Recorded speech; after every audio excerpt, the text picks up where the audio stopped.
Reg. How you doing? Good. I'm good. How are you? Happy Friday. Happy Friday. You're just doing good? That's usually the response I give. Yeah, obviously life has ups and downs, but if we're being truthful, I hate to brag. Life is basically a fairy tale these days. So I'm good. I'm good. It's been a good week. Life's a fairy tale these days. That means you're currently at a Disney resort somewhere, and your scheduled breakfast with Mickey is tomorrow, right? Close. Yeah, very close. Close. How are you? Oh, I'm doing amazing. If I were any better, I'd be a twin. So yeah, I still don't understand that.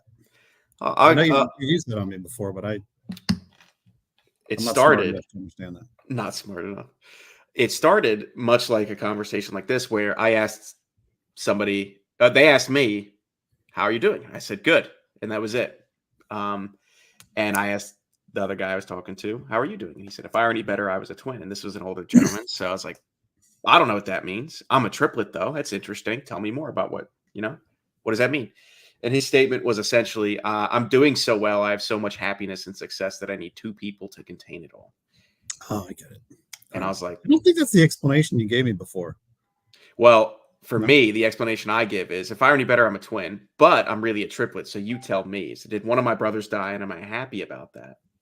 Or do I now have the power of two grown people? It's bizarre, really. It just kicks people off like I'm good. I remember when COVID started and nobody had any idea what it was going to be. All we knew is that, I had to live in my basement for like 2 years at a time. I just got frustrated with people saying good. I'm like, and I'd literally say, "You don't mean that." They just straight up call them out. They're like, "You know what? I'm having a bad day." Yeah.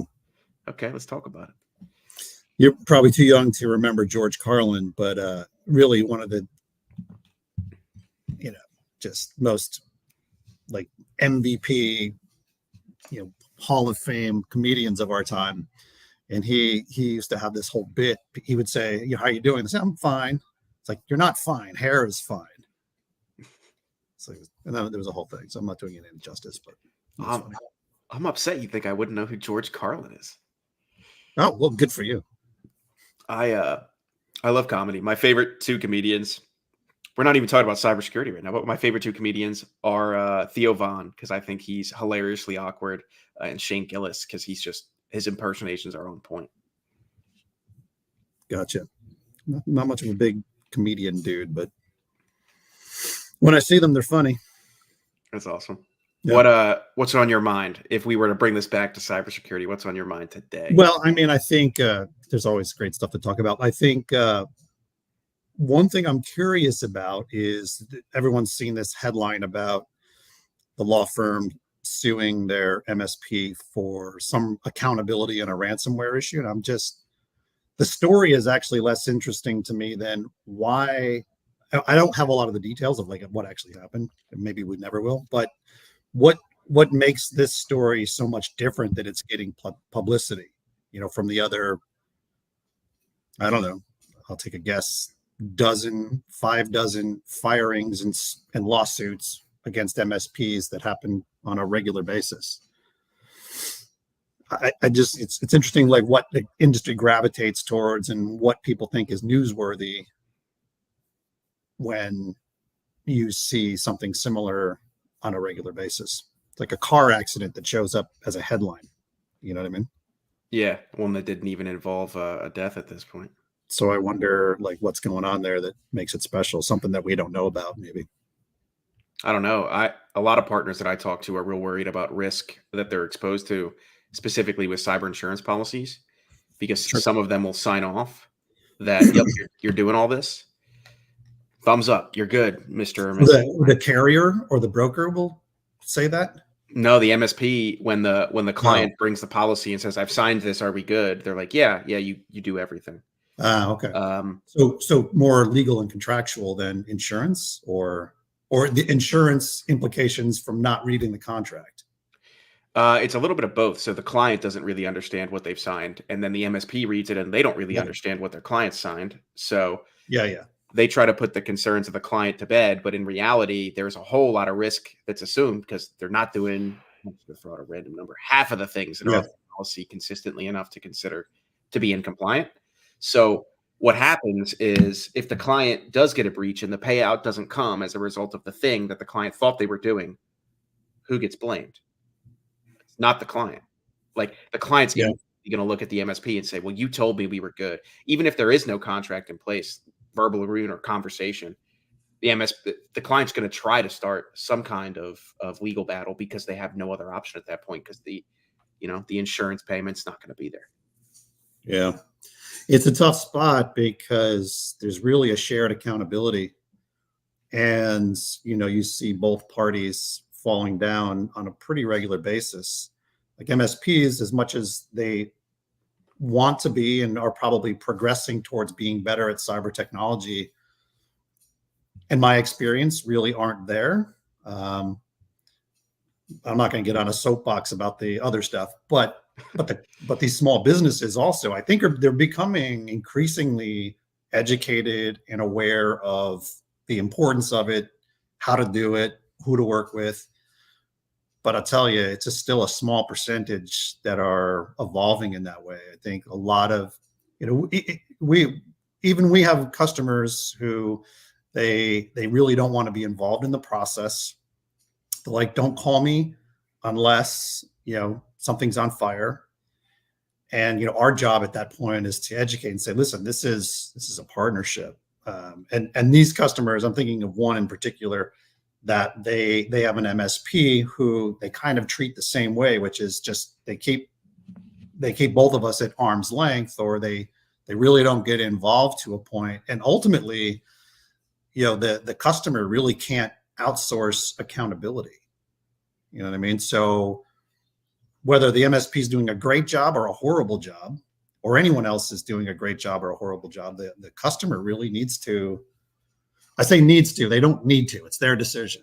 I actually despise that term, but if that business wants to continue to be viable and competitive, and they're gonna, it's gonna probably require more education and awareness around cybersecurity.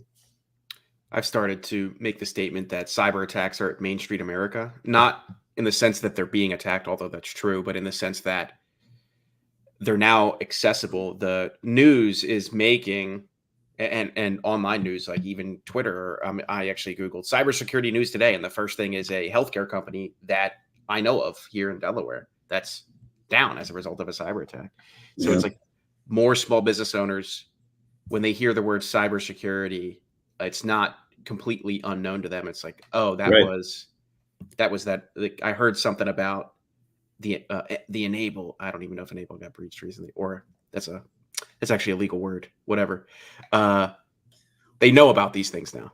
Yeah. Well, what we've seen happening is that they didn't overnight become interested in cybersecurity. What happened is that as the economics of cyber changed, and in particular certain industries, manufacturing is one of them, to some degree, real estate, financial services, the cascading effect of risk management. So let's, if you're in the DoD supply chain, you've got primes and subprimes that are being forced by the federal government to comply with certain standards. A big part of that is supply chain security, third-party risk management, and they've done a pretty good job of pushing that down even to like small manufacturers.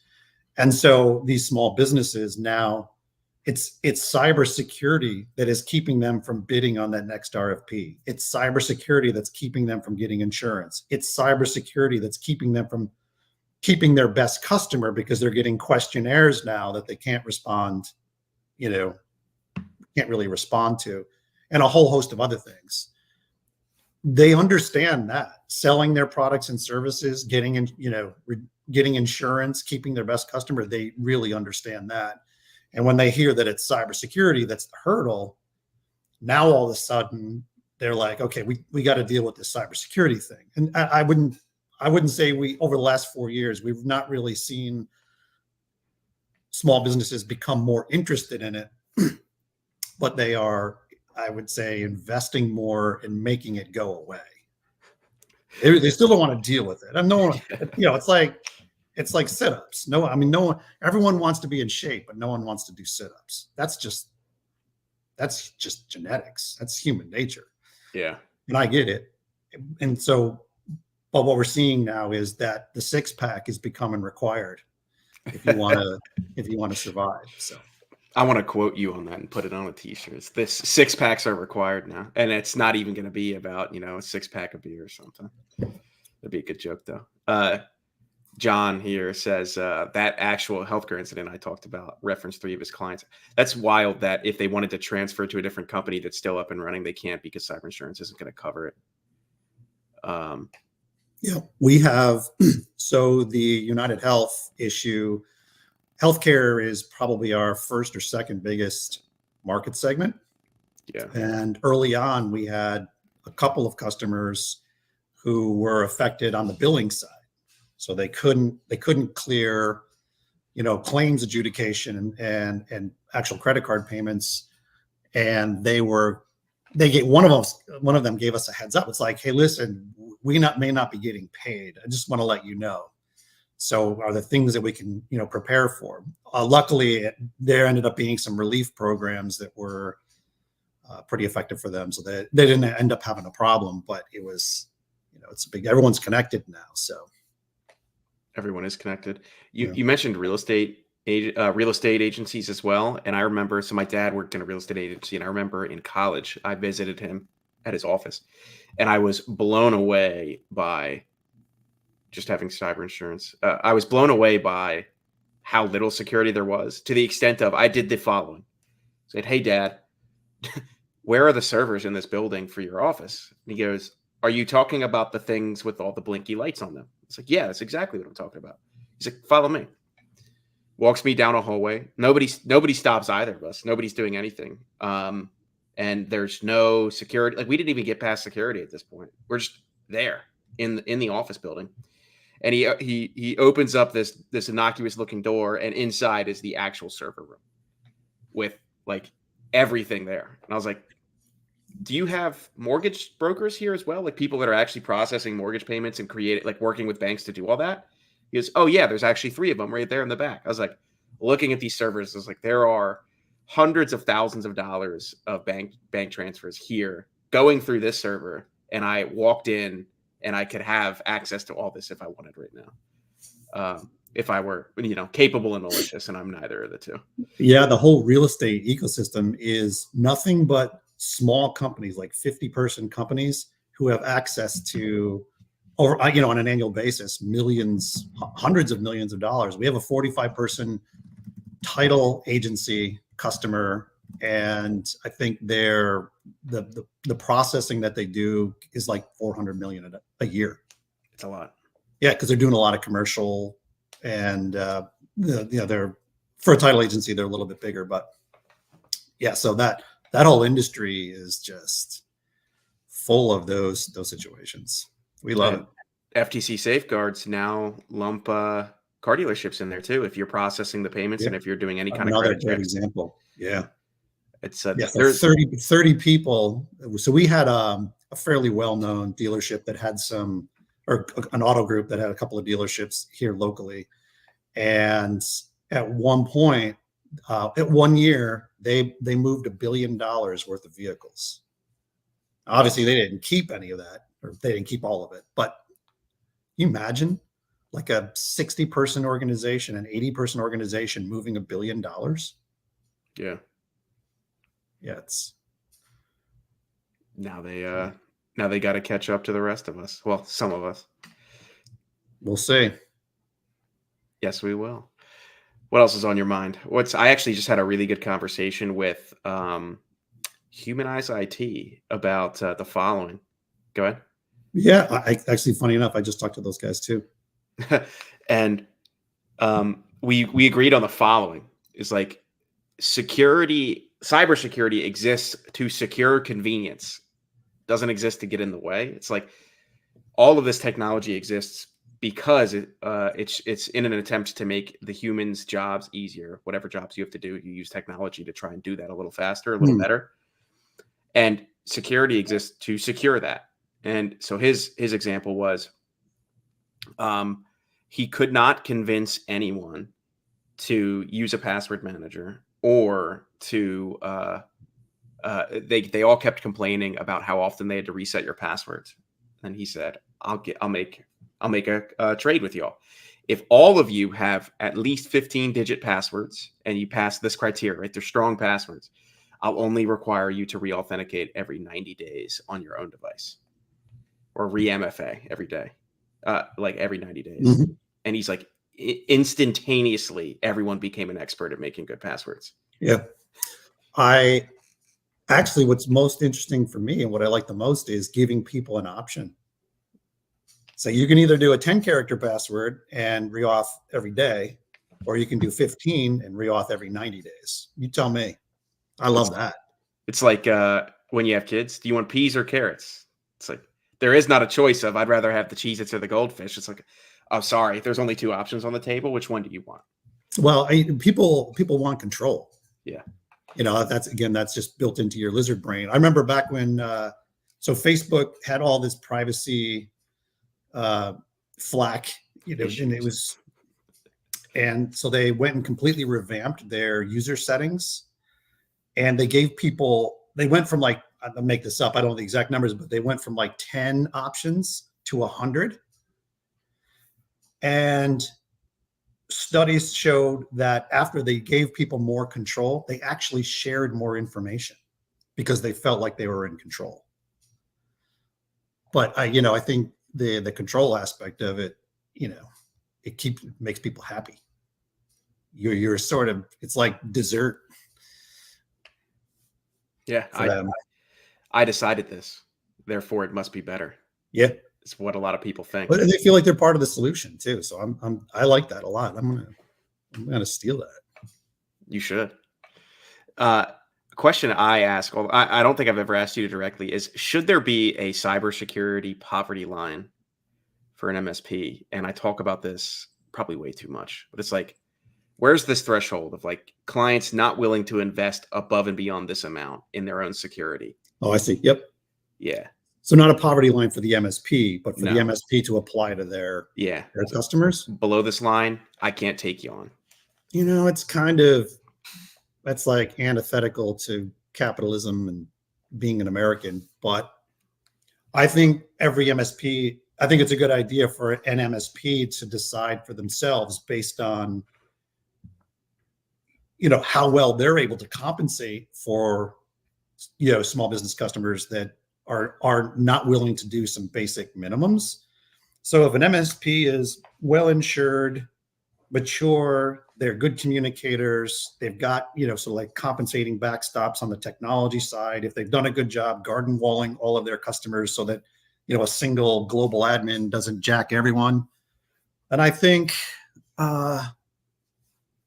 especially if it's a profitable organization, despite not doing the basics or the minimum, I think it's a very different decision for them than an MSP who really hasn't thought through, how are they isolating customers from each other? What do they do? What are they doing for their own cybersecurity?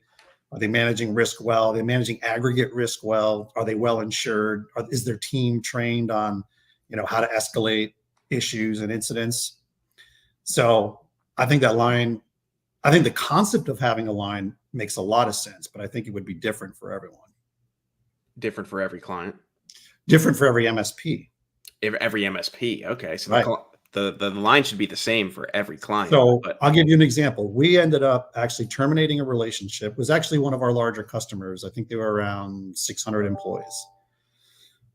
When we did the math, they were spending 25 cents per person per month on security, all of security, on our services. Okay. Now they had other technology in place, and they had an MSP, and actually an MSP that we trust. They're a good partner of ours, but for whatever reason, we were ineffective communicating the value and the potential consequences of not doing what we proposed, and so they kind of stuck at this level, and we could not get them to budge. And so we had to we had to part ways with them. We said, listen, we can't take this on. But I think part of our decision was how well are we able to, so if they are jacked and we get dragged into a headline or something like that, how well are we prepared? So we went on with them. They were a customer for probably 2.5 years, but we feel like because we understand risk, that's all we do, that we were better prepared, I would say, than average to deal with a situation that could have been, have negative impact for us. But eventually, it's just too much. It was not worth it to us to take on this potential risk for, what we were generating in revenue, despite, they were, against 600 people. It just wasn't worth it to us. So after, I think, about 2.5 years, we I hate to say fired them, but we separated from them. Did they understand that, or was that a difficult process? I don't know. Honestly, I really don't. It's hard to tell. Like, again, we do our best to communicate the why, we're doing something or not doing something. And that was no exception, but I really don't know. They haven't come back to us and said, hey, we get it now. So, and that was probably a year ago. Got it. I'd say they got the message then if it's 12 months later. Well, no, I mean, I thought you were asking a different question. I thought they got the message that they were not doing the basics. They weren't meeting that poverty line, and came back to us and said, now we understand what you were saying. We'd like to re-engage, and we're going to do some more. No, that didn't happen. So I don't know. I have no idea what they're doing. I don't know either. I feel like there's a lot of damage that needs to be undone in stakeholders' minds. I reference this all the time. Improper training over the last 15 years or improper communication has resulted in some very bad habits in the way people make decisions and purchase and where they think their value is. The example that I know most about is in awareness training, just because I'm doing that. But I see that in how people buy cybersecurity and understanding a breach. It's like most breaches are breaches of opportunity. It's like you happened to get in the way of something. Nobody targeted you exclusively. And in that case, right, what do you want? Well, you'd want like the home defense sticker. It's like that sticker doesn't prevent a thief from breaking into your house. It just makes them break into your neighbor's house instead. Well, it may prevent, I would say, more than many other things. But that sticker, whether you have a system or not, throw a sticker on your window. No, I get that. But it wouldn't, like, I always go back to with 15 minutes and a box cutter, someone can get into your house, most likely. Yeah. I think the sticker doesn't prevent that. What it does do is they're like, I'm not going to deal with whatever this is. I'm moving on. And while, there's largely not a conscious decision getting made, if it is if you are a victim of opportunity in a cyber attack, it makes the next company that they breach more appealing because you have this level of security that exists by default. Right. Makes it harder. It's not a perfect example. I'll workshop it, in the mirror at home by myself. Get back to me. Yeah, I'll get back to you when it's really refined and polished. Awesome. I had lunch. So one of the things we make it our business to stay connected to the FBI and where we have customer densities. So we'll, on a somewhat regular basis, we'll meet with the special agents that are responsible for the cyber divisions at, in these different geographies. And this week I met with some folks from one of the divisions that we work with, and some things have gotten interesting. So he was talking a little bit about the work that they are doing today in the cyber division there. And he said an emerging issue is because increasingly small businesses are hit, right? It used to be it just never happened. And even if you think 2/3 of all cybercrime occur at a small business, if you do the math, it comes out to nothing. So if 66% of all cyber attacks, and whatever that number is, occur at small businesses, if you divide it over 32 million, it means a small business is probably going to go 7 years without an issue. So the statistics are not great, but regardless, said something that's happening now is that because the FBI does a lot more than they used to. So obviously their primary job is law enforcement and prosecuting the adversary. But along the way, they started handing out keys for ransomware. They started, helping people pull back money from Interpol, from, foreign banks and things like that. And they've done some other stuff. But one of the things that they are constantly doing in the spirit of attribution and figuring out who's behind these attacks is that they're pulling all dumps that get, dropped to the dark web and stuff like that. And so what they'll do is they'll parse that out. And if they find a bunch of IP or something that they can attach to a domain or a business to the greatest extent possible, they can't always do it, but they take that data and they'll bring it back to the customer and they'll say, hey, not for nothing, but we found this, over the last, for another investigation, we found this information. It looks like it's yours. Here it is. You can have it back. And the customer increasingly, and this almost always small businesses, the customer says, that's not our data. Even though it's got like their usernames, their domain, everything just pervasively throughout it. That's not ours. And he says, what happens now is that businesses, because we in the beginning of cybercrime, nobody reported incidents at all, ever. Then compliance mandates and other stuff. And then it kind of there was so many happening that everyone was like, oh, I guess it's okay to report this stuff. But he says we're seeing a decline in reporting again. So it's kind of like wandering off. And he says what's happening is these businesses don't want to report. And so they will actually either like pay an attorney or some organization like an IT provider to come in and completely wipe their network so that there's no evidence of being compromised, so that they don't have to claim it on insurance, so that they don't have to report it to, regulatory authorities, and they don't, there's no reputational issue because they've just buried this whole thing. But then the FBI shows up with the evidence that obviously they were compromised, and they're just like, nope, that's not ours. That's not ours. It's like, really? Is your social security number this? Yeah, I found it. Interesting evolution to the whole thing. And they implicated certainly other people who were connected to the business, who I'm not going to name any names or categories, but if you have a vested interest in that compromised small business not reporting, or no one finding out that your customer was compromised, he suggested that they're willing participants in this burial. Yeah. So whether it's their attorney or it's their IT provider, the customer comes back and says, nope, we're not doing anything about this. I can't afford to report this. Bury this. And everyone's like, sounds good to us. And then the FBI shows up with their data and they're like, that's not ours. I'm just holding that for a friend, I'm just holding that for a friend. All that data, that leak, that was made up. What are hackers going to do? They already stole it, so they might as well be making it up too. Yeah, so interesting subplot in this whole thing. John, Job Technologies here says that you're not small enough to get hacked. You're just too small to make the news.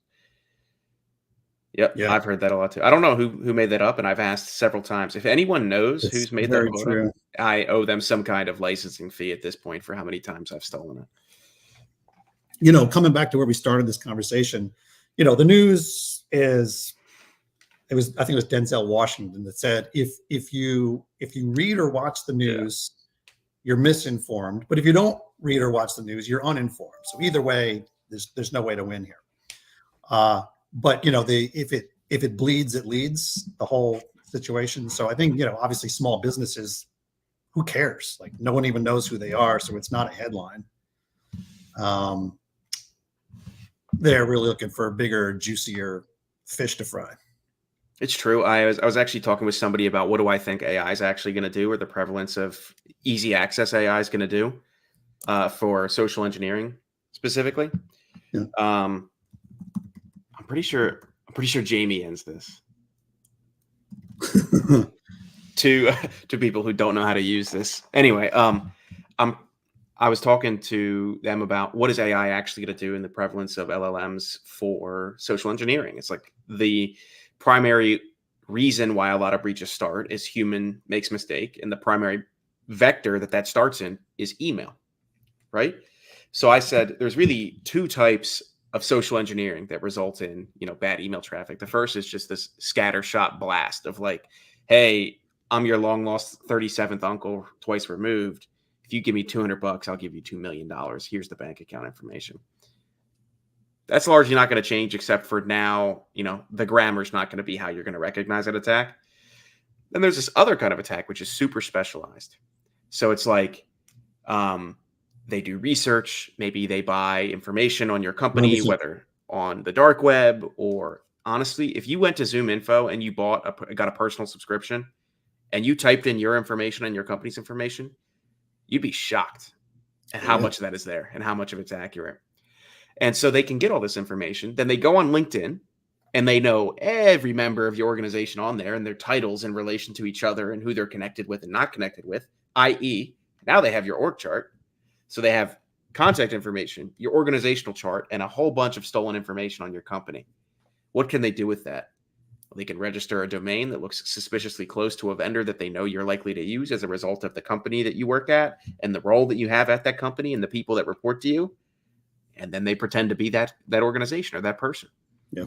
Or even worse, they compromise one of your vendors and they have a legitimate email address that sends legitimate email communication from that legitimate address, doing what is in all other circumstances legitimate things. Absolutely. And I think I get this question all the time, and I don't think AI is going to change the quality of these issues at all, but it changes the economics entirely. So what you just described, that's all stuff that a human being can do today, but it costs money to pay a human being to pretext and to, collect intel and to stage this whole thing.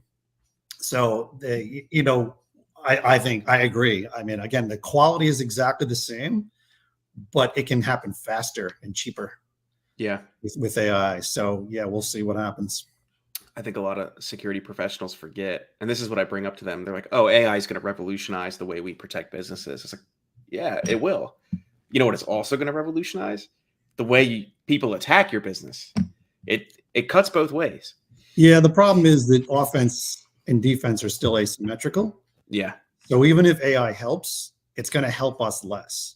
Because you got to be right all the time. They need to be right once. Yeah, I mean that's sort of the common catchphrase. But yeah, the reality is, if you do the math is in three different vectors. One is time, one is money, and one is energy. A $1 risk may cost $10 to treat. And a $1 problem may require a $10 solution. Yeah. And the last part of this is, and this I stole from Bruce Schneier, but it's absolutely true, which is as problem complexity increases, solution complexity increases exponentially. So as our problems get deeper or wider or more frequent, our solutions, the time, money, and energy that we're going to have to invest in solutions is going to increase exponentially. And at some point, that when you think about your risk tolerance, which is something that we talk about with our customers, which is basically what is cybersecurity worth to you, and how secure do you want to be? It's a very hard question. It's very abstract, but think of a line, which is, sort of this gauge that you want, a threshold that you want to be over and not under. Well, as the solutions become more and more costly in time, money, and energy, that line naturally has to drop unless the business is finding other ways to compensate for that additional risk, that aggregate risk. So it's, AI for me is scary, not because it makes anything different or higher quality. I think the industry, in my opinion, has been really focused on better social engineering emails, and I don't think that's the case. But it is terrifying in terms of the economics.